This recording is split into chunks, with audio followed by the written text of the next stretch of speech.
Hi all, welcome to my channel being fit with Sasi. இன்றைக்கி என்ன பார்க்க போகிறோன்னா, upper body workouts, lateral raise, side hand ரைஸ்ன்னு சொல்லுவாங்க. தென் அடுத்தது ஃப்ரண்ட் ரைஸ் பண்ணியிருக்கேன். இந்த ஆர்டர்லாம் பண்ணணுன்னு இல்லை, இந்த ஆர்டரில் பண்ணால் நல்லாயிருக்கும். அண்ட் வெயிட்ஸ் வந்து ஸ்டார்டிங்கில் 1 kgலேருந்து போக ஸ்டார்ட் பண்ணுங்கள். மேக்ஸிமம் 5 kg வரைக்கும் போகலாம்.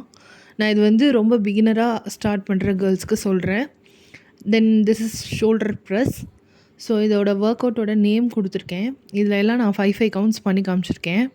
இந்த வெயிட்ஸை வந்து கிராஜுவலாக இன்க்ரீஸ் பண்ணுங்கள். ஃபார் எக்ஸாம்பிள் ஃபஸ்ட்டு மந்த்து ஃபுல்லாகவே ஒரு 1 kgலேயே போங்க. தென் எப்படியும் நீங்கள் வந்து ஆல்டர்னேட் டேஸில் தான் பண்ண போகிறீங்க. அப்படி பண்ணும்போது லைக் மண்டே, வெட்னஸ்டே, ஃப்ரைடே அப்படின்னு கணக்கு வச்சிட்டிங்கன்னாக்கா அந்த மந்த் ஃபுல்லாகவே 1 kgலேயே போகலாம். நெக்ஸ்ட்டு மந்த்தே 5 kg போகணுன்ட்டு இல்லை, கிராஜுவலாக இன்க்ரீஸ் பண்ணுங்கள். 2 kg, 3 kg அந்த மாதிரி கிராஜுவலாக இன்க்ரீஸ் பண்ணுங்கள். இது ட்ரைசெப்ஸ் எக்ஸ்டென்ஷன்.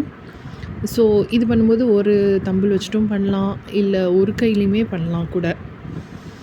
ஸோ இதோட கவுண்ட்ஸுமே கொடுத்துருக்கேன்.